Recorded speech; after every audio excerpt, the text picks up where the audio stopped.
Welcome everyone to the My Time Infinity session, which is organized by IFSS, and today's session is co-organized by Shambhala Solutions. I'm Jenny and I'm joining from India. So let's move on to our session with the regular practice of meditation. I invite Sharad, who is a corporate guy working in MNC, and he had started his practice in meditation in 2003, and was he started his Kriya Yoga in 2014. So he's here to for us to make us meditate. So over to you, Shiv. Am I audible now? Okay. Okay. Thank you, Jenny, for the kind introduction. So, without taking much time, let's start our meditation. So, I would request everyone to take out your specs. You don't need at this time. I hope everybody might have found their quiet place to sit where you will not be disturbed. Nobody to call you, or there are no urgent works. You don't have to think anything. You don't have to do anything. So, let's start the preparation for meditation first. The meditation will be observing our breath, inhalation and exhalation. But before that, let's have a few steps of preparation. So let's sit down quietly, settle down first. You want to dim your lights. This is the correct time to dim your lights. Announce to everyone near and dear to you here that you are getting into meditation. Sit quietly. Don't close your eyes. Don't take any particular posture at this time. Just be quiet. Be relaxed. Completely relaxed. Essence is following the instructions, very important. Sit down, relax. Take 2-3 seconds time to just sit down, settle down, relax.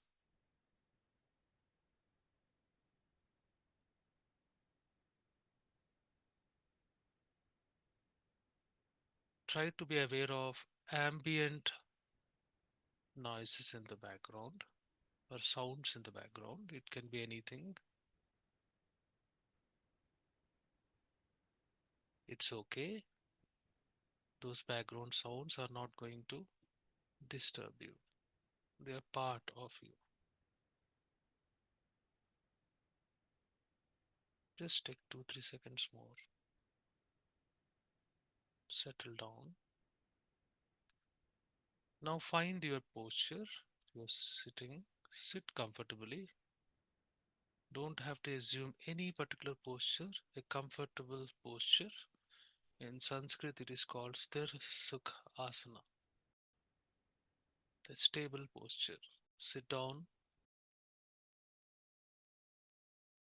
If you can keep your spine straight, it's okay. If you want to lean, it is okay. If you're sitting on chair, it is okay. If you're sitting on the floor, it is okay. 2 seconds. Find your posture. Feel relaxed already. Your body needs to be absolutely relaxed. We are just preparing for the meditation. Now, at this time, clasp your fingers because we are going to receive a lot of cosmic energy when we quiet our mind. We start receiving a lot of energy similar to when we sleep, but more than that. Now,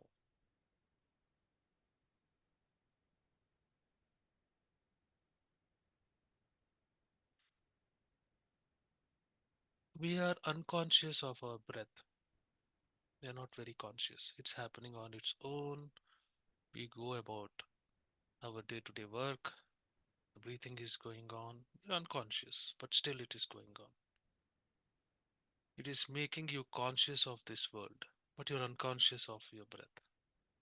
So let's do few breathings, right? Very deep breathings, just so that we are aware of our breath consciously.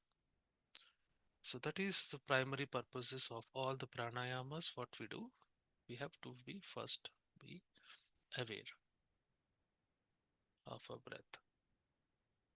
So let's do deep breathings for next 7 to 8 seconds, something like this.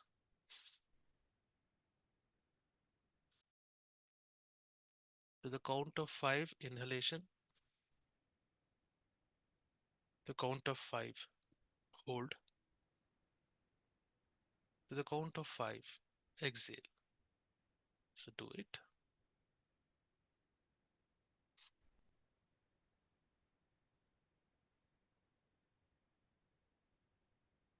Be aware of your breath as you're doing.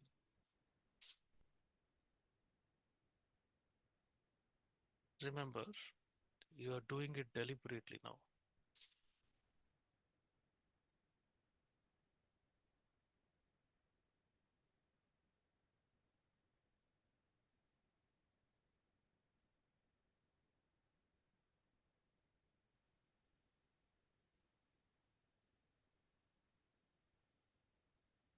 Now, as you're doing, close your eyes gently. Close your eyes gently.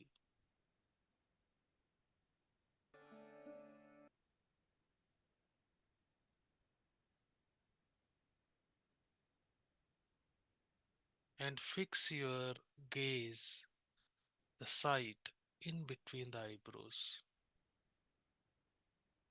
and remain it fixed at that point until the end of this meditation session. We're not going to look anywhere, just in between the eyebrows while your eyes are closed. Feel relaxed.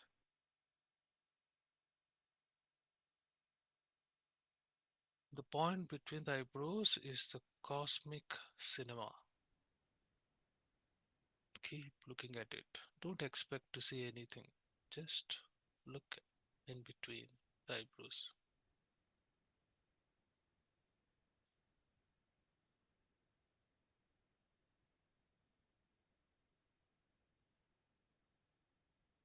Feel relaxed. There is nothing to do. Now, after you exhale, no deliberation, you can stop deep breathing. Let breathe settle down. After exhalation, wait for inhalation to start on its own. You don't start, it will start on its own.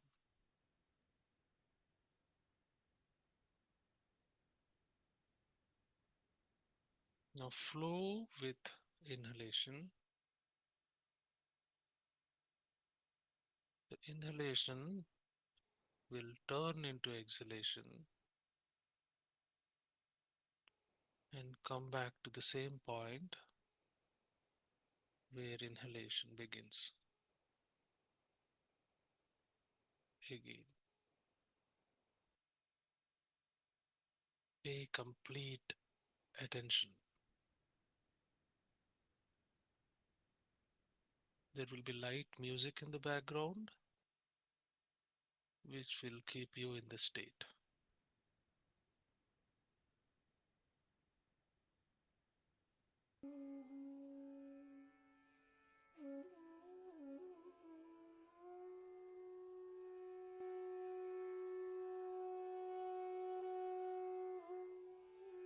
Do not worry if you miss. Again, wait for the inhalation to start. Every time you miss, relax.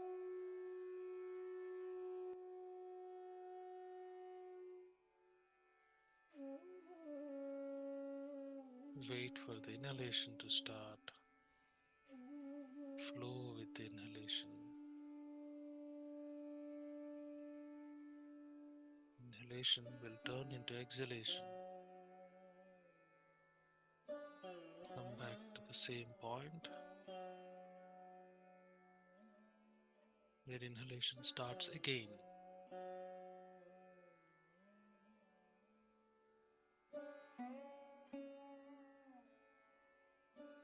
When you flow with your breath,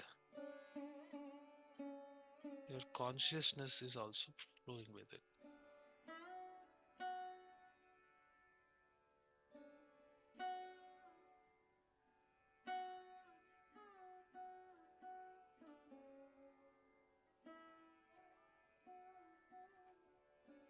Relaxed. Keep looking at between the eyebrows, the Agya chakra.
Relax.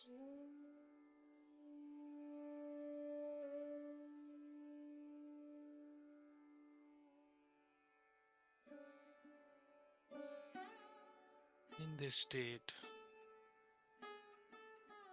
many aspects will come into your awareness.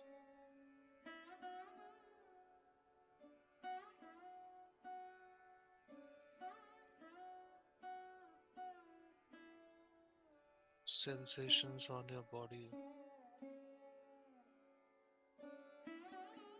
could be few thoughts.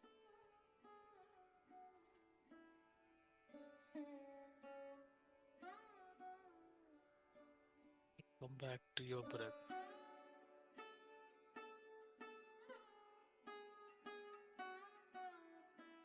Let go.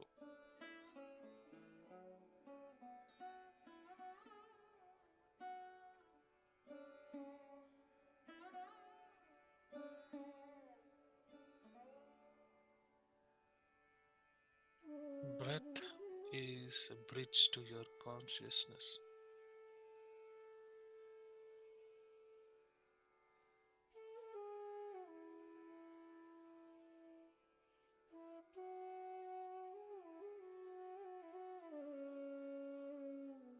On which we will flow from one end to another end.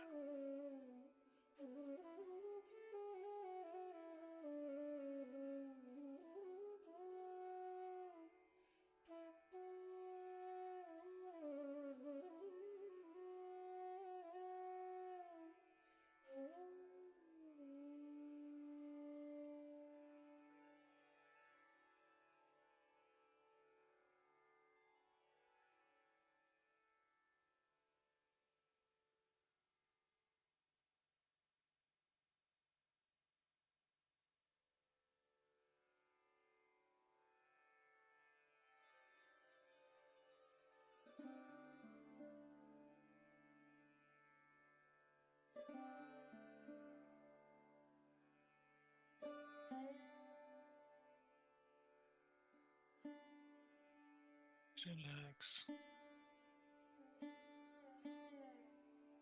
As you continue seeing in between the eyebrows, you will keep going deep.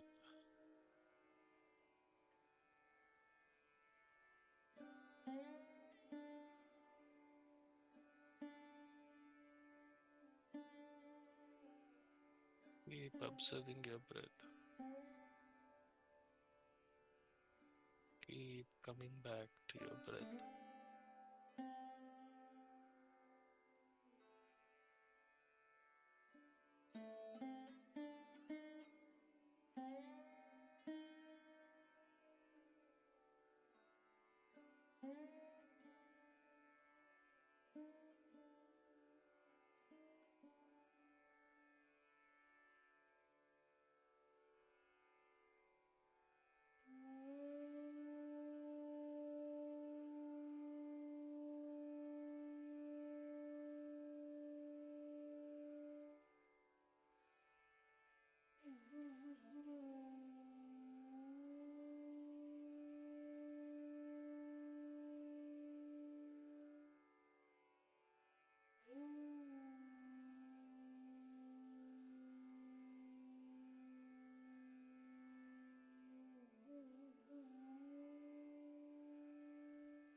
As long as you are moving with your breath, you have consciousness of your body and mind.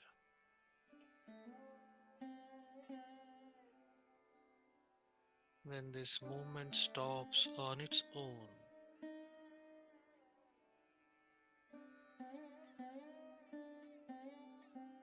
when there is neither inhalation nor exhalation,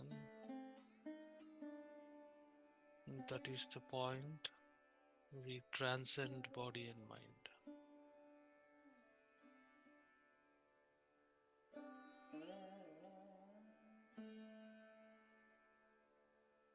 It will happen automatically.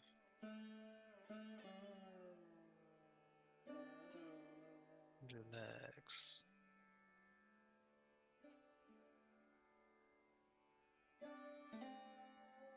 At that point, there is no future, no past, only present.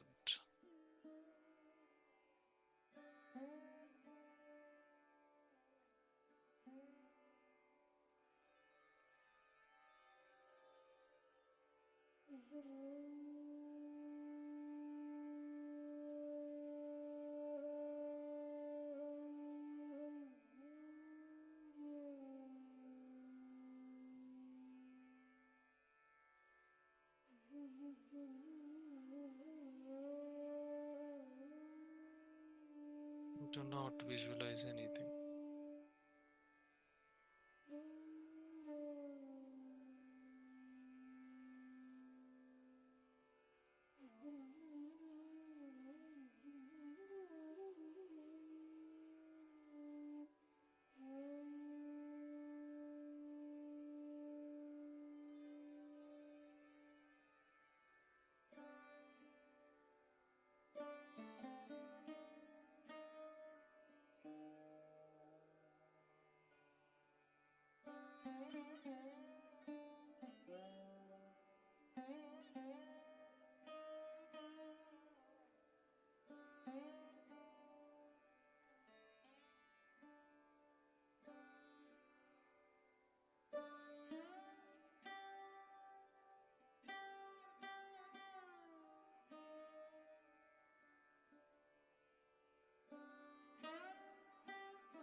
Just be with your breath.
Last 5 minutes.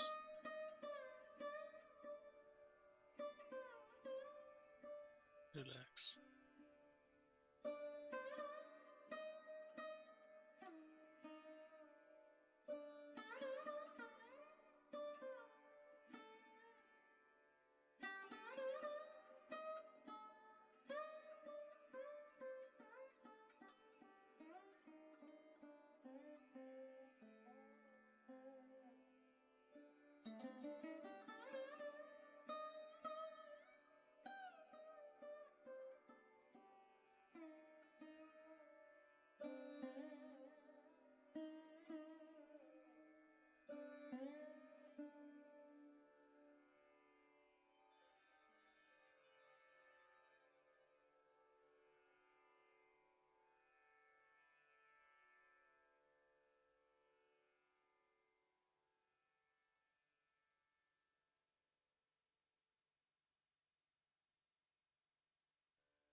Last 3 minutes.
Last 1 minute.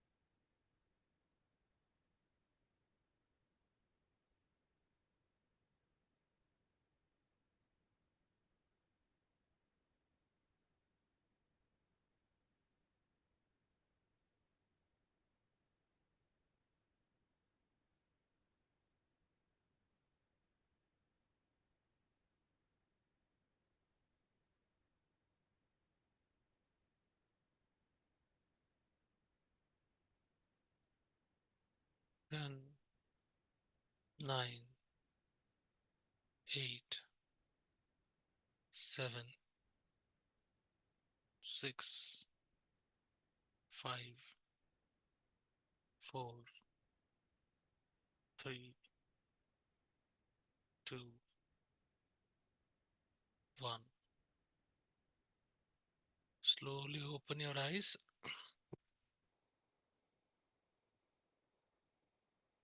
and come to here and now.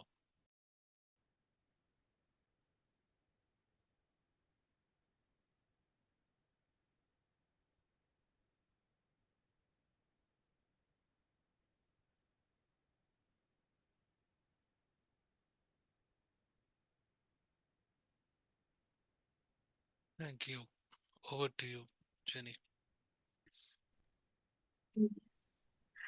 Thank you. Thank you so much, Sharad, for a wonderful meditation. Very peaceful and calming. Thank you so much for that. So let's go on with the session and with today's topic, the meditative paths on the Vigyan Bhairav Tantra 1, right?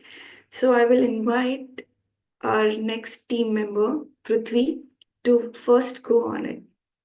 Over to you, Prithvi. Thank you, Jenny. Namaste, everybody, and good morning, Sharad. It was a beautiful meditation. Thank you so much. So, friends, as Jenny was telling, this session is about Vignana Bhairava Tantra. So, this is the book that we are talking about, which is written by Osho. the Book of Secrets. So the reason why we chose this is, first of all, we like the way Osho has explained this Shiva Sutras given by Shiva. So Vignana Bhairava Tantra is about a dialogue which happens between Shiva and Devi, Parvati. So Devi will have certain questions which she asks, and Shiva answers to them with not logically, not explaining the theories and all. He just gives what should she do to understand the questions that she's asking. So this tantra, first of all, will understand what Vignana Bhairava Tantra means. So Vigyan means consciousness. Bhairava means the one who has gone beyond it, and Tantra means the technique. So here we are going to talk about the techniques which will take us beyond consciousness. So all these days, the purpose of meditation was to become conscious, but these techniques are something that will take us, beyond consciousness. So so first of all, we need to understand that the word or world of Tantra is not about philosophy. Here, we are not going to talk about theories. It is all about experience. So, mark this word. The center word is experience. It is not theory. It is not explanations. It is not intellectual at all. Because the very essence of Vignana Bhairava Tantra is, if you see, the dialogue is happening between Shiva and Parvati, which is they are looked at as two lovers. They are not teacher and disciples. They're not students. There is no difference between two people where you see that one knows and one doesn't know. It's not like that. It is happening in deep love. So first of all, to start off with Vignana Bhairava Tantra, one has to be in deep love to receive these techniques. So we have to have that feminine receptivity to completely accept, be open, and receive whatever the knowledge, the technique that we are going to learn without any doubts, without any questions, without any analysis. So this is not a mind to mind intellectual talk that we are going to have. This is absolutely about heart to heart. So first basic thing that we need to be is drop ourselves into the heart space and just receive whatever is coming. That's what we call a surrender. Maybe we'll be talking more about it. And also here in this book, especially the part that I love the most is it is written in the love language. It is not logical language, where it is not argumentative, saying this is right, this is wrong, this is how you should do, this is not the thing that you should not do. There is no good or bad, there is no right or wrong. It is beyond all these dualities. So Shiva is taking us to a oneness where there is no duality. It is going beyond even being unconscious or conscious. It is taking us beyond that consciousness. So we are breaking all the dualities and going towards that experience which takes us to that oneness. So this experience cannot be explained. So there's one example which says, how how do you explain light to a blind man, right? So theoretically, you can say what is light, how it looks, what is the importance of light. So by looking at light, what happens? All these things we can tell to a blind person, but will that really help that person to see, to know what light is? No, right? So Shiva gives how to get the vision for a blind person. He will not talk anything about why or what of the things. He will only say how. So the whole sutras that is given by Shiva are just one liners. He will not explain. He'll just say, do this, and you will experience that. He will not even say what you will experience. He'll say, you will experience that. So the experience is all about what you're going to have. And my personal experience with this book is it was really very wonderful. It's a very fat book. I don't know when I'm going to complete it. I don't know if I will ever complete it, but there are 112 techniques given to every kind of personalities. Every individual is different, right? So, not one technique might suit everybody. So, according to their life situations, their personalities, the techniques are defined and given to them. And the most beautiful part in this book, which fascinated me, was Osho has discussed a lot of modern psychology along the way while explaining the techniques given by Shiva. So it's very very easy to understand. And my experience with this book was, it first of all brought me to a state of ease, and then I didn't have to understand what is written. I was feeling every single word that was written.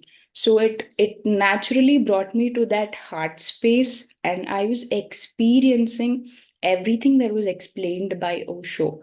And one of the techniques that while I was reading about the breath, I also had an experience where which I cannot really explain. I can just say it might be bliss, or it was a magical experience. It was absolutely a stunning experience that I had while reading this book. So this book is very special for a lot of us, and I'm thankful to Sam for introducing this book to us. So let's get into more of this techniques and the essence of the chapters. So I give it over to Jenny and Sharad to take it ahead. Thank you. Excellent. Yeah, very important point there. Thank you, Prithvi, for elaborating it very briefly, right? So it's really good. So it's all about technique. So logic belongs to mind. When we wanna apply logic, that is where we are lost. So when we are applying a technique, we just have to apply the technique and then wait for the experience to happen. And experiences are very personal. We don't know, right? It's going to be different for each person. So let me talk about little bit. I know it will be a little bit of theory, but again, why this tantra is based, why it is important, where it actually starts. I'm not going to talk about conversations between Shiva and Parvati. That is known. I will leave it to the readers, right, to go through that. But this is essentially conversations between two parts of the same consciousness. So it all starts with the consciousness only. What is consciousness? And then from this consciousness, you will go beyond consciousness. That is the whole point of the techniques which we are going to use. So, what is consciousness? Right? The consciousness is your awareness about everything in this particular state, wherever you are, just for simplicity's sake. Consciousness, I'm repeating, right? Consciousness is your awareness level at this particular point. That is what is consciousness. Consciousness is energy, those things are okay. So we will go a little bit deeper, right? The consciousness is your awareness of your body and mind. There are other things also which are going on, but that is what is your consciousness. Now, during the meditation, I have given one statement. You have a breath to bridge the consciousness between body and mind. That is the first thing which happens when you meditate, whichever technique you take. So, our lives are, we are living in extremities. We can call it as dualities, from one end to another end. Our entire life is also extremities. when you make it synonymous to your breath, very important to understand. Your breath is also going to two extremes, inhalation and then exhalation. So your life is about the moving between extremities. So in a waking state, you are completely occupied with that. You are living between extremes. And this particular consciousness, right, which is going between two extremities unconsciously, again, it's very, it's, I will call it as oxymoron statement, right? I say conscious and then say, I'm saying unconscious. You are unconsciously conscious and moving between two extremes in living our life. Now, what we do through this technique, it's very important to understand. We take this consciousness, put it in on the bridge called breath. Again, right? We take this consciousness, our awareness, complete awareness. The tactical point of awareness is called attention. Your complete awareness, you will take that and keep it on your breath. All 112 techniques what you have does that. But there are various techniques to go and put that on your breath. Various techniques. For some people, simply go to the breath, it will happen. For some people, do 10 different things and come to breath, it will happen. For some people, just walking, they will start walking,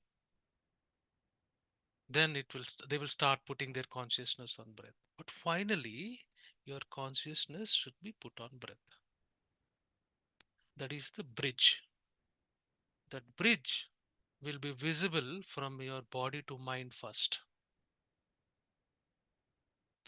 What happens is that consciousness you will put on breath and it is moving inhalation and exhalation. That's why during the meditation instructions we keep saying flow with your breath. So as long as that movement is there, which is happening automatically, inhalation, exhalation, inhalation, exhalation, we will have our body as an instrument to deepen our meditation. We will have full consciousness of our body and mind, but without involving in it. Then what happens? I think you might have heard, right? When you do all those 112 practices, that is the essence, right? That will shorten. The bridge is slowly taking to that particular point, which will happen automatically, no deliberation. So we keep telling, no deliberations, no stopping the breath. After some time, it will go to that particular point where there is no movement at all.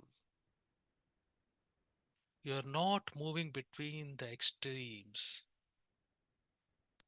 When you are inhaling, maybe you are bringing in your past into your consciousness. When you are exhaling, maybe you are going into your future or many other things about your office, about your surroundings, neighbors, right? Or some other things. So you're moving. So that is how we live. But here in meditation, in these techniques, which Jenny is going to talk next, we are putting that consciousness on this bridge called breath. We are moving and we are just observing. We are just letting breath to happen. That bridge will shorten to that particular point where you are not moving between extremities, neither future nor past. You are in the present. Now, what happens? That can't be told. It is your experience. When we reach that point, that is when the actual game starts.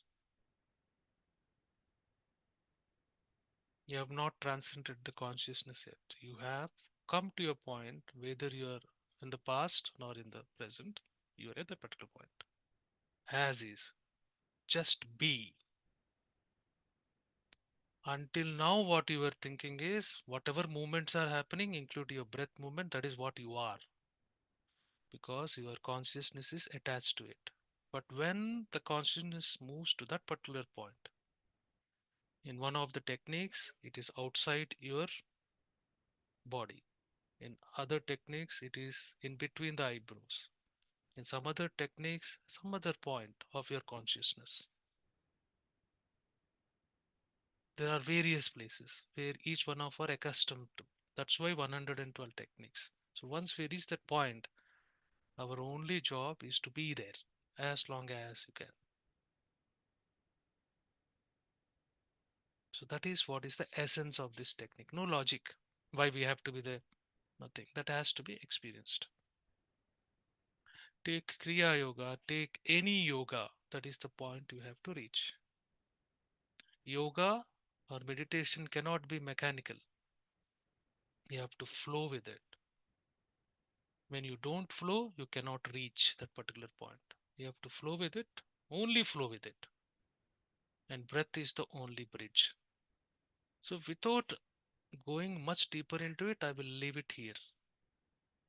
Hope everybody understood the essence of this, right? So now we know, right, why we are doing this meditation, why we are taking this technique. Anapanasati is one technique. I will stop and I will give it over to Jenny to go through some of the techniques, maybe first few techniques, just reading, so that we can actually talk about it if there are any questions on that. Jenny, over to you. Thank you. Thank you, Sharad. So yes, I'll start with the presentation. Just a moment.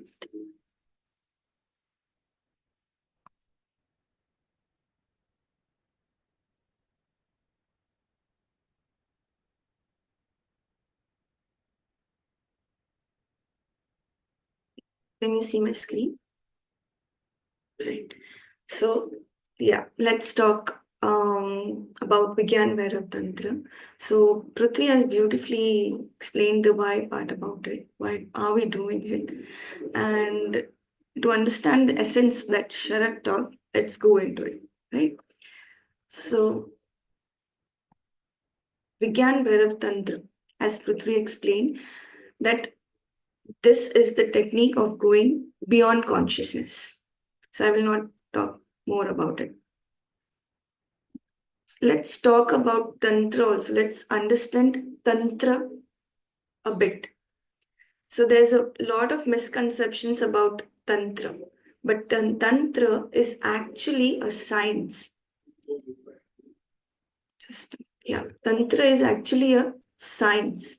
It requires experience. That's what Sharath was, focusing about. That it is all about experience, and to experience it, it will need you yourself in your totality, as it is a deeper challenge you have to go through.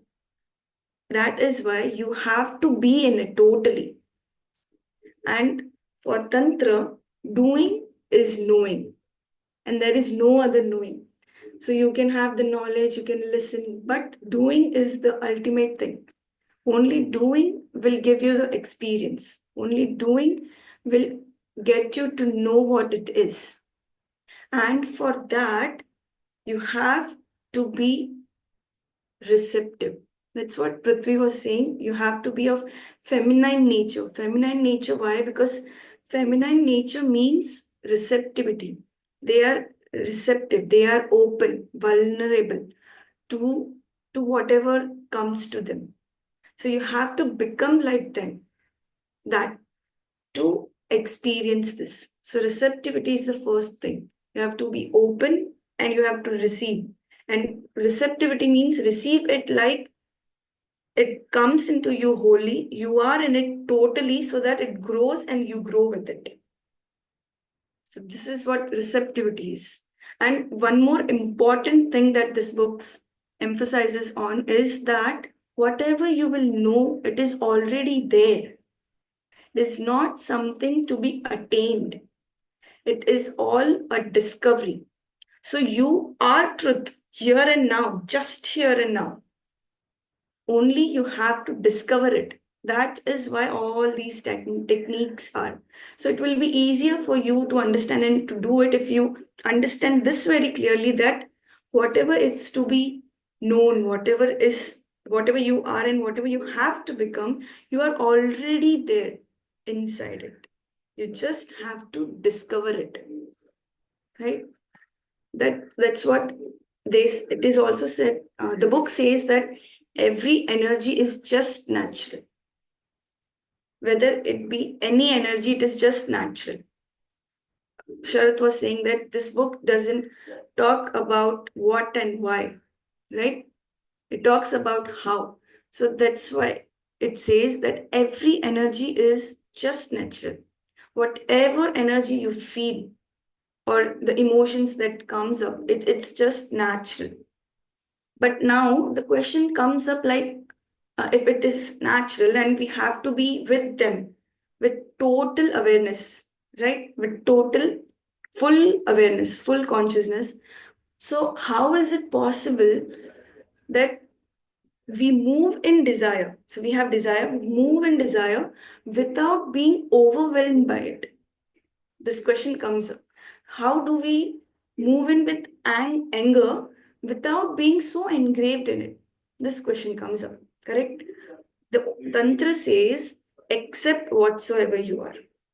So, with total acceptance, you will understand the energy. You will able to understand the energy and you will be able to use it for you. Right? Energy can be used for you and against you because it is just natural, right? So to use it for ourselves, we have to accept whatsoever we are. This is the first thing, total acceptance. And when you accept it, you'll be able to see the energies, you'll be able to see how these energies worked and what are these. So accept it and move with it with deep sensitivity, with awareness, with love, with understanding. And then every energy becomes a help. It also says, that's what I said, no, that you already are you already are a pure consciousness. You were born as pure consciousness, right? So you are a great mystery of many multidimensional energies. So to understand it, we don't have to intellectually understand it, know it. You just have to accept it. And you'll by and by get to know about it. So with this understanding, let's go on to the techniques. So what Sharath was talking about, breath, a bridge to the universe. So the first four technique is about that. So the first technique is watch the gap between two breaths. Radiant one, this experience may dawn between two breaths. After breath comes in and just before turning up the beneficence. So this is the first technique. I will not explain much because it is said that we have to practice it. We don't have to understand it. So now the second method. Watch the turning point between two breaths. As breath turns from down to up, and again as breath curves from up to down. Through both these turns, realize. So remember, these techniques are for many, many, many minds. These 112 methods are for many minds. These techniques are for the mind which were before, for the mind which are now, and for the mind which will be. So what all these techniques are for every kind of mind. You have to just take what is for you and go with it. Let's move on to the third technique. Watch the fusion point of two breaths, or whenever in breath and out breath fuse. At this instant, touch the energyless, energy filled center. Prithvi talked about center, that this book talks very much about the center. Now, let me explain a little bit about the energyless, energy filled, because this is a contradictory, it seems contradictory. But so I will explain it. Energy less in this method, energy less means with at the point of the center, our body has fuel, right? The energy is our body fuel. So whatever we eat, we see, we talk is what gives us energy. So it is, this energy is for the body to work, to function. But for the center, this is not the energy. This energy doesn't go to the center, so it is energyless. Now energy filled, why? Because this center is, the food for the center is the cosmic energy, and this will come only when you give attention to it. When you are there at the center, the cosmic energy will flow into it and it will get energy filled. So this is how the energy less, because the center doesn't take the fuel, body fuel, and energy filled because it will take the cosmic energy. That's what he's saying. At this instant, touch the energy less, energy filled center. Okay, now move on to the fourth method. Be aware when breathing stops. So, or when breathing is all out and stopped of itself, or all in and stopped. In such universal pause, one's small self vanishes. This is difficult only for the impure. So, why it is said that it is only for difficult for the impure? Because when you see, for example, when you are angry, right? So let's have this comparison. When you are angry, the breathing is very fast, right? You won't be able to, you'll be like, because you are totally in the anger, right? So this is why it is says that it is difficult only for the impure. Now, let's talk about this. Be aware when the breathing stops. So it means, when, why it is so giving importance to the breathing stops, right? Because when the breathing stops, the mind stops. And when the mind stops, the breathing stops. So very quickly, this four, Jenny, very quickly, I will sum it up. Very important to understand because it is all about breath. I'm not going to talk elaborate, right? What's the gap between two breaths? It is nothing but not inhalation or exhalation. Inhalation and exhalation together is one breath, right? So gap between two breaths is, once inhalation and exhalation completes, there will be a gap. That is what the gap is talking about. Very important to understand. That's why I'm explaining.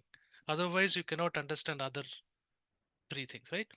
So, so if you see, it will happen immediately, right? And afterwards, there will be a gap. That is what the gap is talking about. That is the first one. Second one is the turning point between two breaths, right? So when you are going in, when inhalation starts, that is, it is turning down. Whichever goes into the body, it is called as down. When it is going down, and then it will turn up and go back, right? The point when that turns, the turn happens, that is the point it is being talked about here. The first one is the easiest one. That's what I keep telling. What's the point when inhalation starts? Second one is little bit deeper focus. People who can focus little bit more. I'm just talking about why, what Jenny is talking about mind, that you can actually um, discover, right? If you see, immediately it is starting, right? Inhalation and immediately exhalation starts. Where is that point? So it requires most attention. Otherwise, you will miss that point. So that is for those minds which can easily focus a little bit more tightly, right? Third one. What's the fusion point of two breaths? What does that mean? This is nothing about that particular point, right? It will go, a breath starts and breath goes in, and then breath starts and breath goes in, right?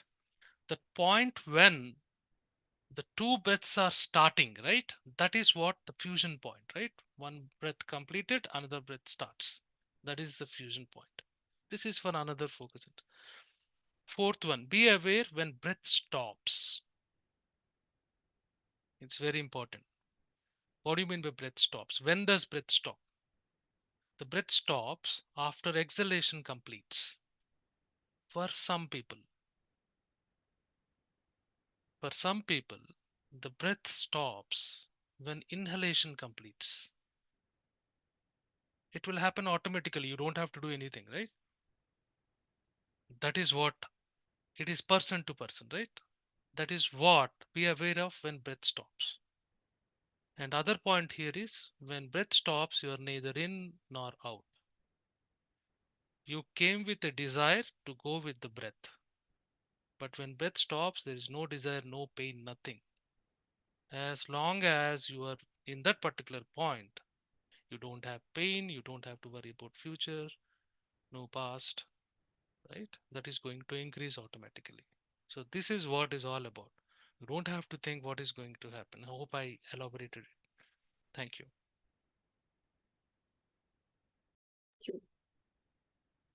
So yeah, so I'll talk about the what are the indications which will lead to the ultimate.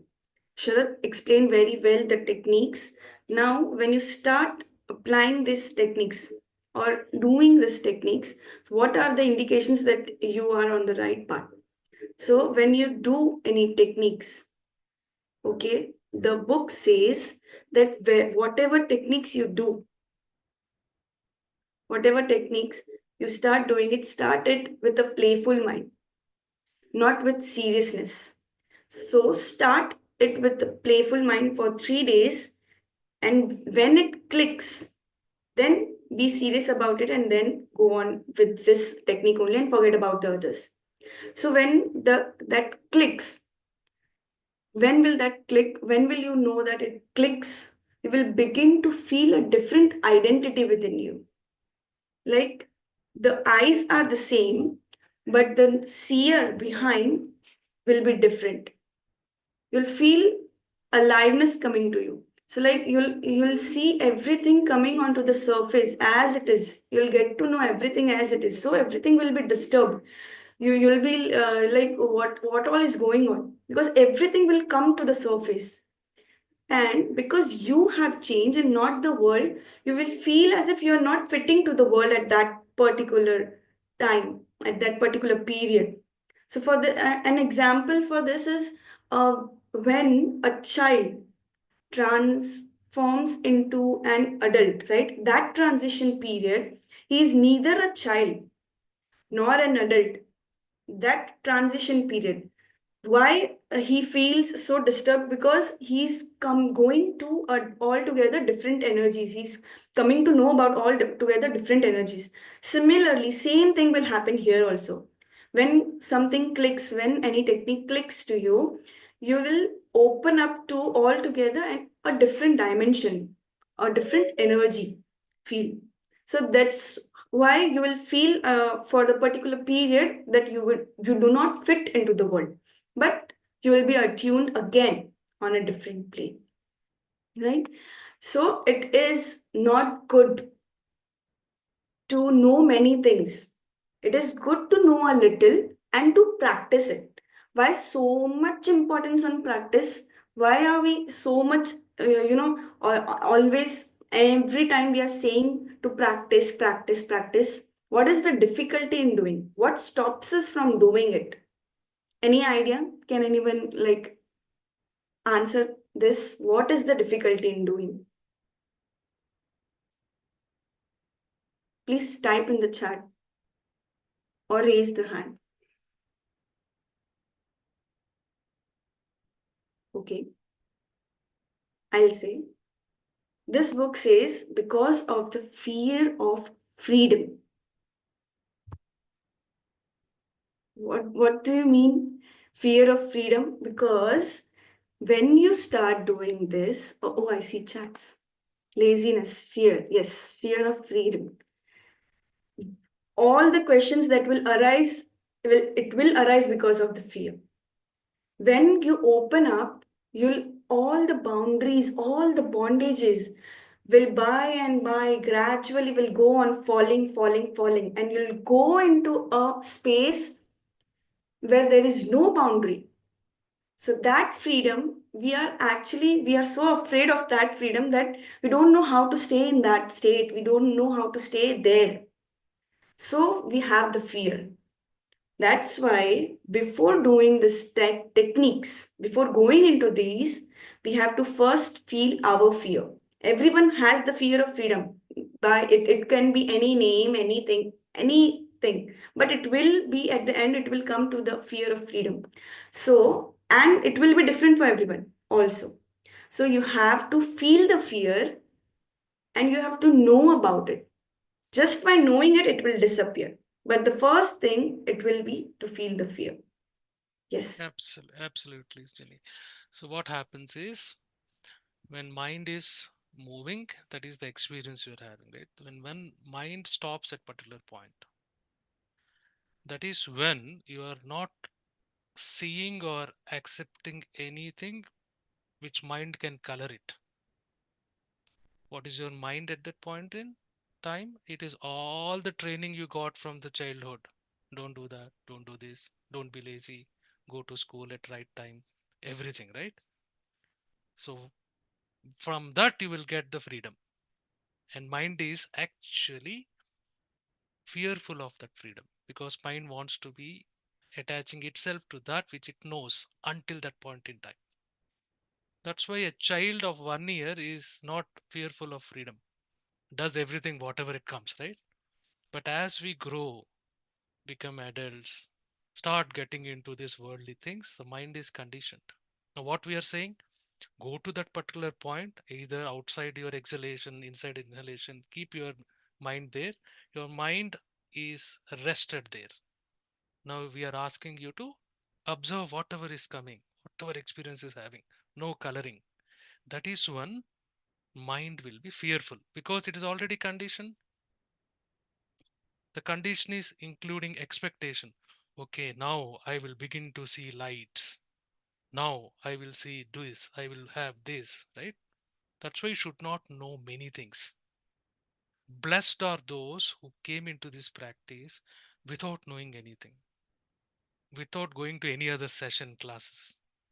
They are blessed. But there are 112 techniques though for those people who already know many things. So don't worry about it, right? So that mind, when it comes to that point, it is fearful now. Oh, I'm losing what I know, right? Freedom, no coloring. You are seeing as is. That is what it is all about. What we do is, with mind, we create something which is out of fear, out of whatever it is, we create many things and we start seeing in that way. We say, hey, there is a donkey there, but mind is trained to see that donkey as a tiger. You will see it as a tiger. Very simple, right? So that is why, that is what is meant by fear of freedom. It is very oxymoron statement here again, right? That means fear of what do you mean by fear of freedom? Freedom is your mind doesn't want to lose what it has been trained for so many years. That is what is all about, right? So know little, right? And then practice it daily. Thank you. Thank you. I'll go more on 5 more techniques of attentiveness because it is related to the breath. Okay, let me read it out and Sharad will explain. So, the 5 techniques of attentiveness, the 5th method, focus your attention on the third eye.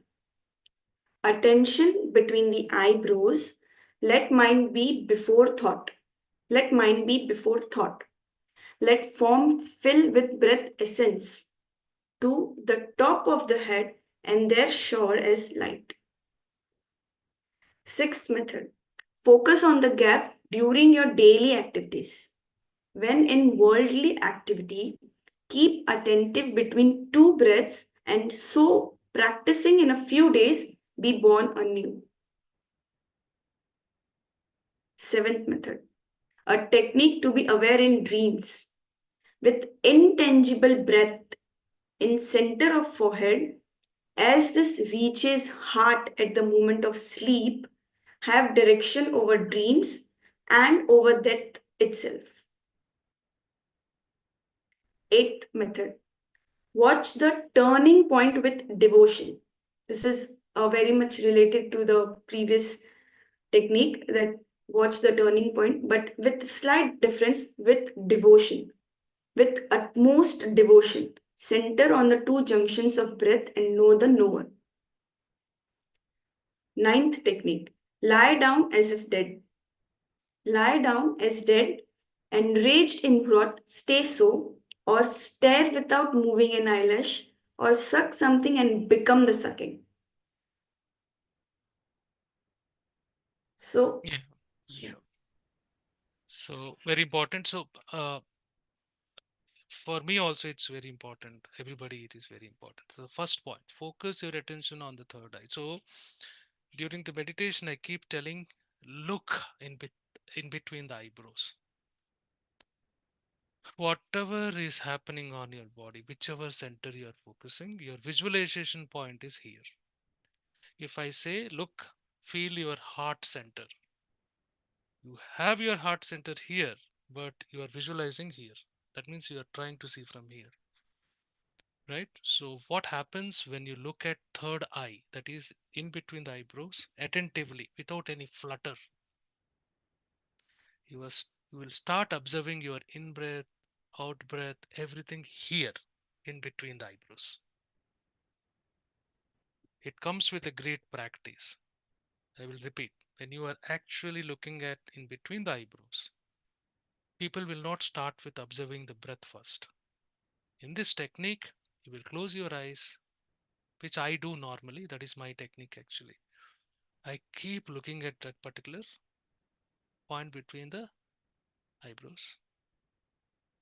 And then automatically I start observing the breath. It will naturally happen, and you observe it here. Don't try to understand, it will happen. Right? And rest of the things you have to just experience.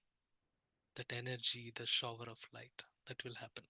So hope that is the technique number 5. Sixth technique, focus on the gap during your daily activities. This is the technique of being in this world and coming back to the breath. Perspective is different. Many people are busy in this world. They have to do the jobs outside, isn't it? You have to go about your daily activities. Then how can you keep your consciousness from time to time on the bridge of your breath? So what they're saying is, you're cooking something, look for that particular point, that gap, when you can put your consciousness on the breath. Look for that gap. When you're sorting any vegetables, right, do you think you will do directly like this? There will be gaps. Come back to your breath. Right? Just practice, and you are born anew. Then you will see that you can transcend consciousness like this by doing your daily activities. The great saints, the great sadhus who have realized, will be in this particular mode always. Brahmarshi Subhaspatriji, Swami Vivekananda, Paramahamsa Yogananda, Jesus Christ, all those masters are in this particular time all the time. They don't need a separate meditation time. That is the sixth technique. A technique to be aware in dreams. This is Yoga Nidra. So normally what happens when your sleepiness will come when your energy turns and goes to that point where it is low. That is when you sleep. It happens during afternoons also, if you observe, right? You sleep. So that is a natural, normal way of sleeping. But in this particular technique, what you have to do is you have to start keeping at that particular moment when you are about to go to sleep. Close your eyes, put your consciousness on the breath. and see how you will go from the dream of this life on the bridge called breath to the dream which you're going to have. Observe carefully what I'm saying. When you are naturally sleeping, when you are about to sleep, put your consciousness consciously on to your breath, because living is also dream. That's what Osho says. What you're living, it is also dream. From this dream, you go to the bridge called during the sleep on the consciousness, and then whatever happens after that, you are going to that particular place, another dream. That's how you will be aware of dreams. And when it happens, then everything together will look like a dream. Living is also dream, so you have bridged the gap. Then you will know that you are a being both in the waking state as well as in the dream state. And what happens during that time is left to your experience. Let's not talk about it. Eighth point, what's the turning point with devotion? So what is devotion? This is where the surrender comes. Devotion means what? You will devote. That's it. Doesn't matter what you're going to get. No expectation, not even a single thing, right? This is the devotion, complete devotion. You're just waiting for that particular moment. The junction between two breaths is outside of your body. That point to be noted.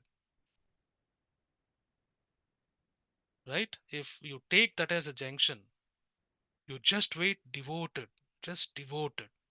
You're just living living for that particular moment. That is what is devote. You are living to eat that gulab jamun kind of stuff. You are living to go have a cigarette outside.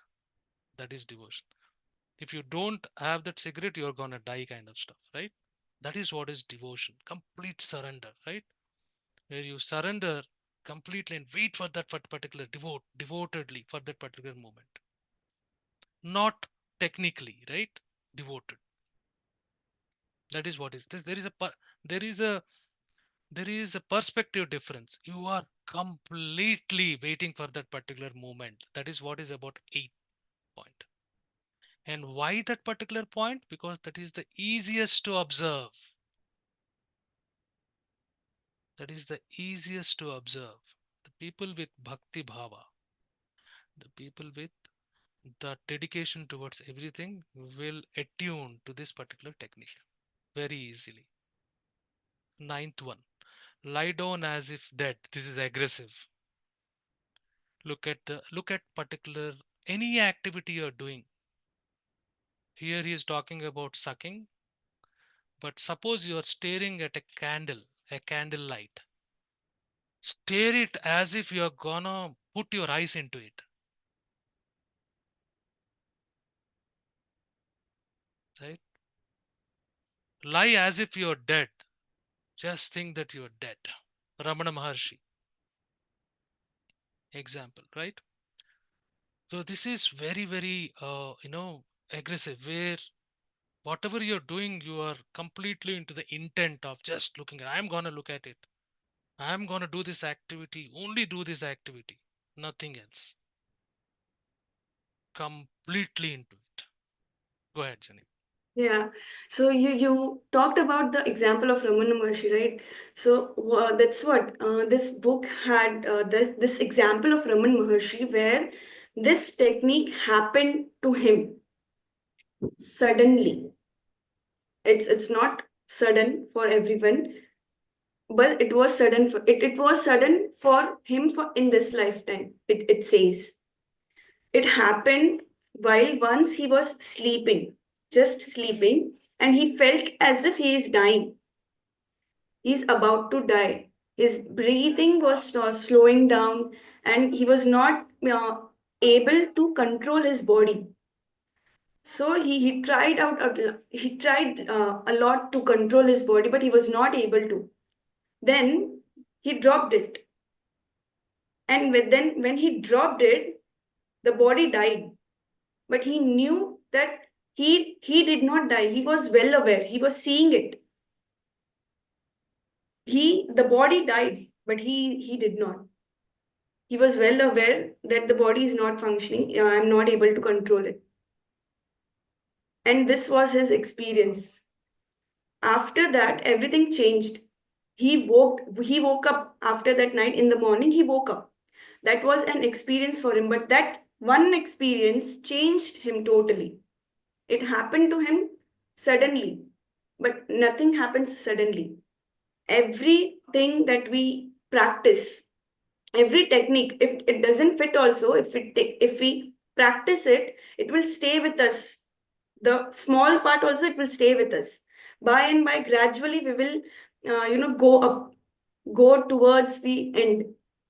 So we also don't know when we'll go, but that's what we have to go on practicing it day by day. Yes, That was absolutely. Absolutely, Jenny. Thank you. So keep practicing it. Experience will definitely let you know what it is, but keep practicing it. That is never wasted. That is Ramana Maharshi's so in his previous lives, he might have practiced it intently, but the result might have come in that particular. So there is nothing like sudden, right? There is nothing called spontaneous. It looks, everything is spontaneous, for example. What I'm talking is spontaneous. What is happening in front of is spontaneous, which is happening in the present moment. So we cannot say that spontaneousness things are happening spontaneously. It is having some practice. Something is happening before when you reach there, right? So that is what it is. So please keep practicing it. Don't think that it is going wasted. It is of no use. Just keep practicing it. No expectations. Just keep practicing it. Thank you. exactly. So this is also one most important point, that one has to be patient and one has to start rightly.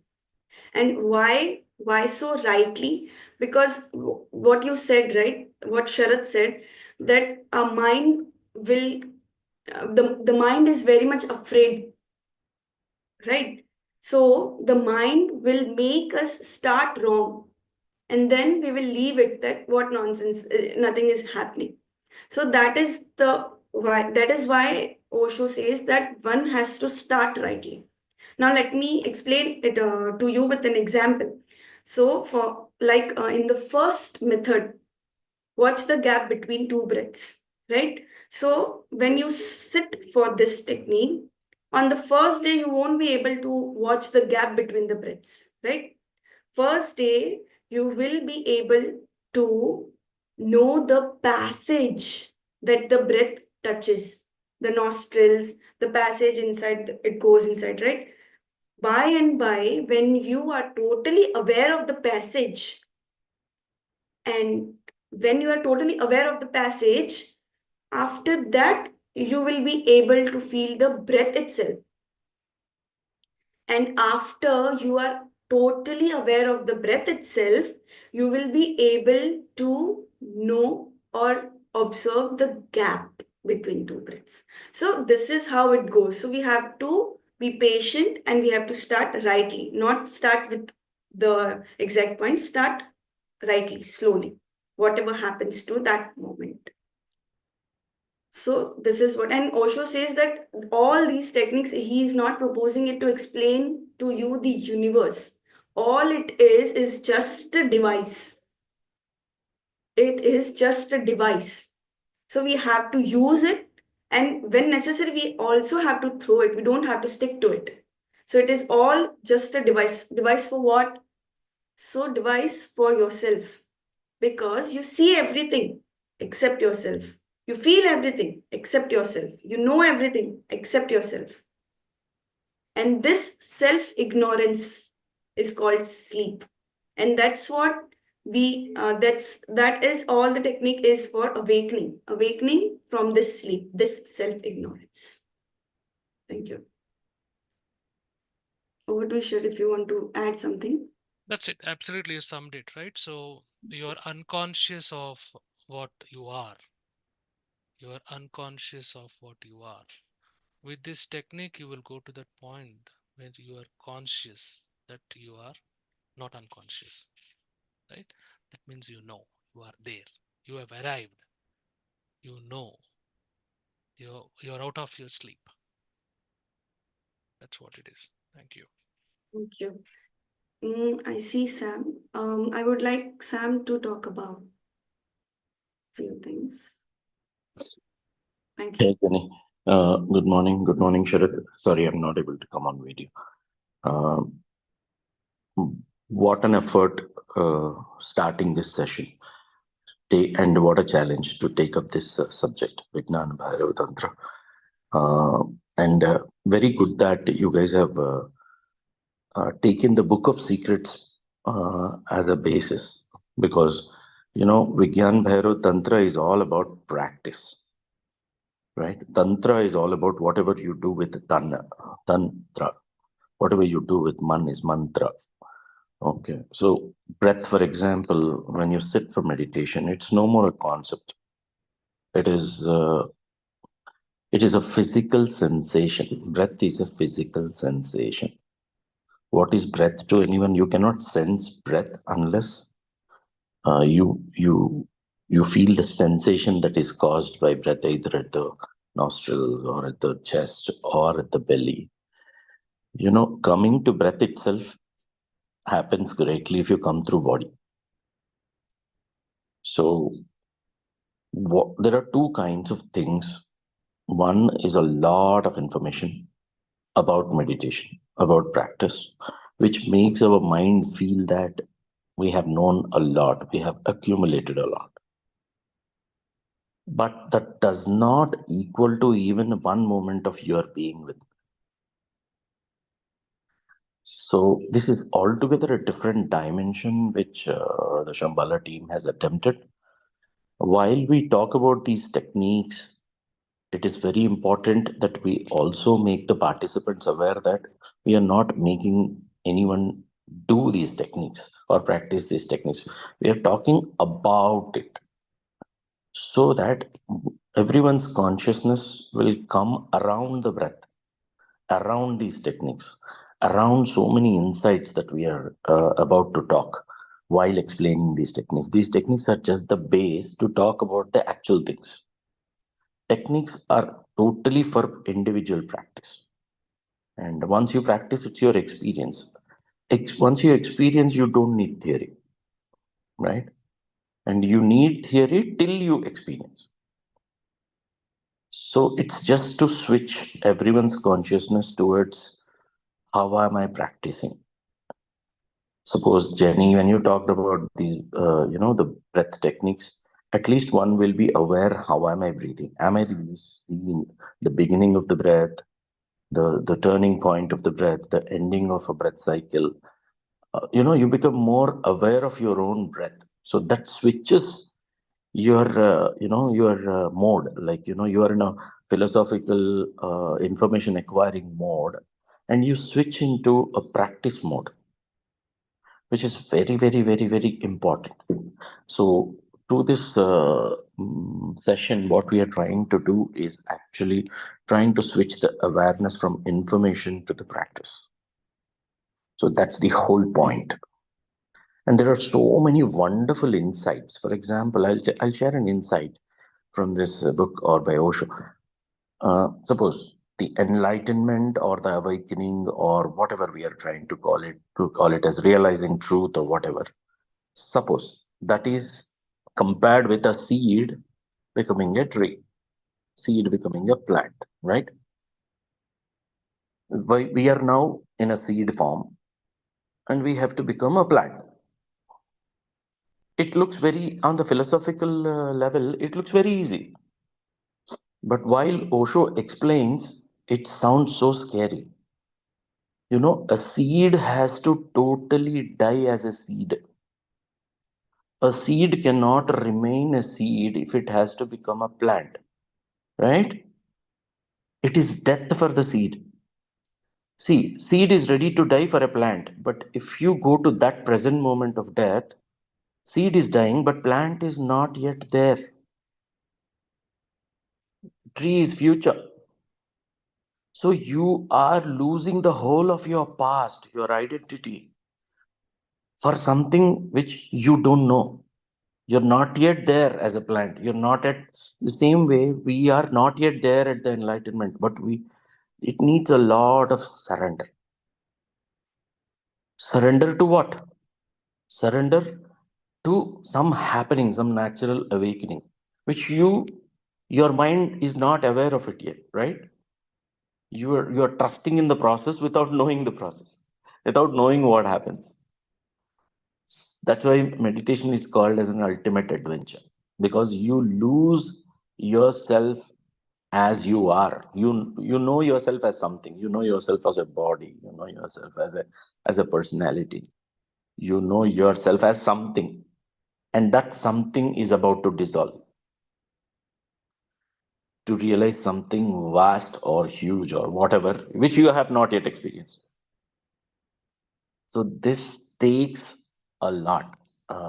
So what I'm trying to tell here is I appreciate the effort by Jenny, Prithvi, and Sharath to make the participants focus on the practical aspects of spirituality.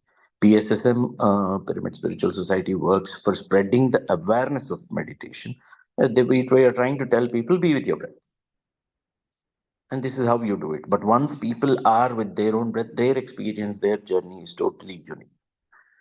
Each one's experience is unique. So in this time, the sharing of these kind of insights and the sharing of these informations will keep us around our practice. We will not quit our practice. So I'm sure we are going to go deeper and deeper into it. Just because I talked about surrender, in this book, uh, it is very clearly said that there are 112 methods for the path of will. There are two paths. One is the path of will to get enlightened. The other path is the path of surrender. Path of surrender is followed by Parvati. She didn't get enlightened on the path of will. She didn't do efforts. If there is a will, there is an effort. I am doing it. I am doing it right. I am doing. See, I am, you exist on the path of will. But on the path of surrender, you don't exist. You just dissolve. And you as a mind, you won't come again. So that's another level. So what I'm trying to say here is we are going to take these techniques serious if we are acting as egos. I exist. I want to get enlightened. I want to practice. I want to improve. As long as that I is there, surrender won't make sense to you. So once that is dissolved, which is a rare happening. But what I'm trying to say here is try to even experience the surrender sometimes. Just just surrender, trust the process and let it go. For example, what to surrender? Right now, four of you are on the screen. I want you to do what I'm trying to say. Close your eyes.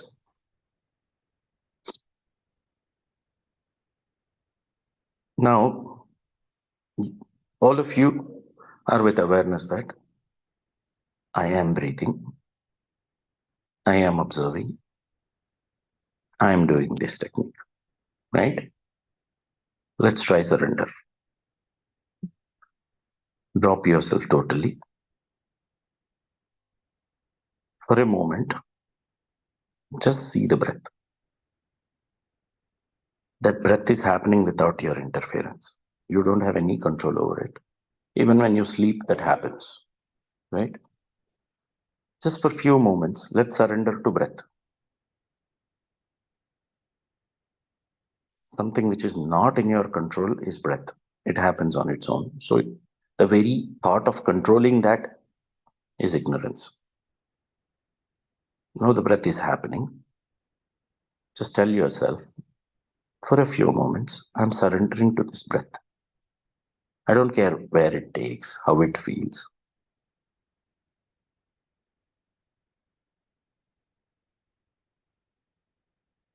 There is no agenda.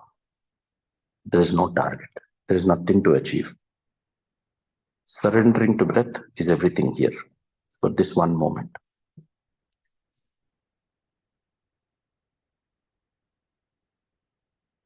Don't control the flow because you don't exist. Only breath exists now.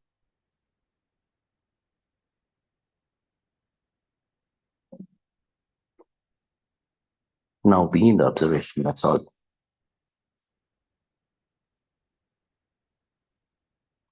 Ten more seconds.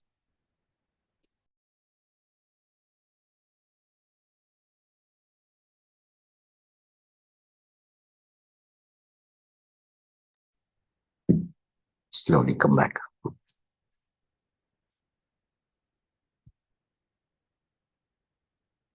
Thank you. Sharath, can you explain what is the difference between effortfully being with breath and just surrendering to breath? When you said surrender, I am letting go control on breath completely. Correct. I am dropping, because when you surrender, I'm dropping all the muscles, nothing, right? And just waiting for breath, not even waiting, just breath to happen, right? So what my feeling was, oh, it's happening, it's happening. I'm not doing anything, not contracting, not trying to twitch that muscle, not trying to force anything. Yeah. And that exactly is what we are supposed to do when we say being with breath. Nobody is asking us to control breath. Nobody is asking us to hold breath. When you're being with breath, you are just trusting, surrendering. You don't know anything about what happens if you surrender, but you surrender.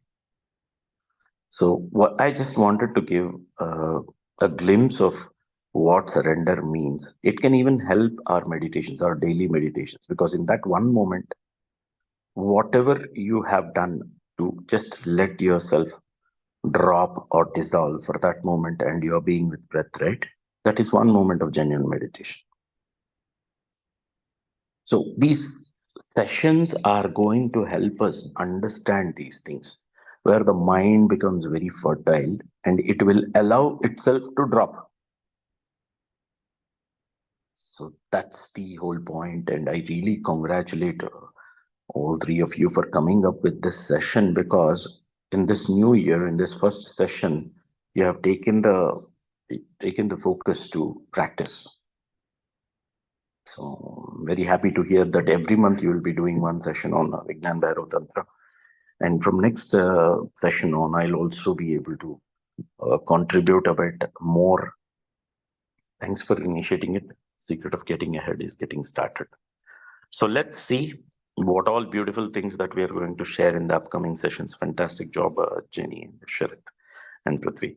Thank you. Thank you so much. Happy New Year to one and all. Thank you so much. Happy New Year. Happy New Year, hello, all of you. Happy New Year. With this, I open for the participants for any questions. You may raise hand or type your questions in the chat box.